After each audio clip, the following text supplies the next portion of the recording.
İctimai Birliyi bu yaxınlarda bilirsiniz, İnformasiya Texnologiya Akademiyası adlı layihə həyata keçirilir ki, burada Gənclər İdman Dərsinin dəstəyi ilə eləcə rabitə informasiya texnologiyalarının dəstəyi İrəli İctimai Birliyi Azərbaycanın bütün regionlarında layihələr həyata keçirir və aldığı məlumata görə məhz bu bir il ərzində onlar 50 min nəfərə qədər gənci bu layihəyə cəlb etmək istəyirlər və biz də bu layihəni dəstəkləyirik. Hal-hazırda İrəli İctimai Birliyi bu layihə ilə Şirvan şəhərindədir və biz də bu layihələrdə iştirak edirik. Çalışdığımız qədər çalışdıq gəncləri cəlb edək, bu informasiya biliklərini artırsınlar və internetdən istifadə etmə bacarıqlarını inkişaf etdirsinlər. Məhz biz bu layihə çərçivəsində elə bir vaxtda təsadüf elədik ki, bu 20 yanvar faciəsi əlaqəsində düşdü.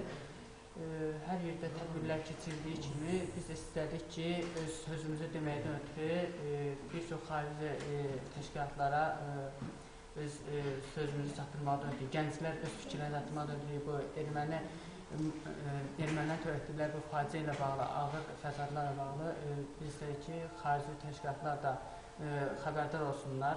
Biz daimi çalışmalıyıq ki, onların törətdikləri bu faciəni ifşa etdirmək yolunda nəsə öz sözümüzü deyə bilər və bununla əlaqədar biz bir çox xarici təşkilatda e-mail ataklar elədik. Öz sözünü bu 20 yanvar faciəsini əhatə ilə ümumi qısaca olaraq məzmunda isə e-mail atak göndərdik. Və sonda sözümü belə İrəli İctimai Birliyinin sədri Ceyhun Osmanlının sözü ilə qurtarmaq istəyirəm. O qeyd etmişdi ki, bu Dünya İnformasiya Texnologiyaları yarışmasındadır. Azərbaycanda eləcə torpaqlarımızın 20%-ni işğalda saxlayan Ermənistanla informasiya müharibəsindədir və inanıram ki, məhz İnformasiya Texnologiya Akademiyasının sonunda, bu layihənin sonunda məhz Azərbaycan Ermənistanla apardığı bu informasiya müharibəsində 50 min yetişmiş gənc yetişdirəcəkdir.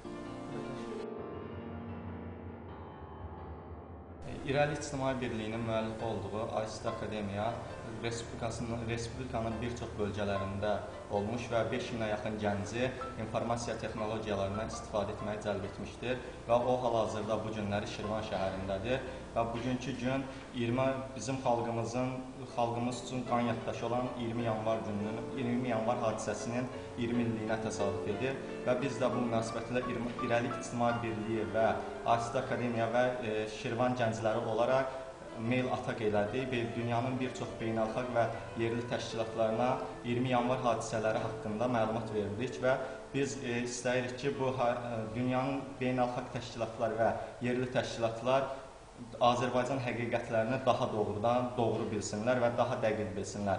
Biz gələcəkdə də bizim fikrimiz var, Şirvan şəhər gəncləri olaraq 26 fevral Xocalı soyqırımının 18 illiyi ilə bağlı mail atak eləyək və biz istəyirik ki, İrəli İctimai Birliyi də bu aksiyada bizə yaxından kömək olsun. Sağ olun.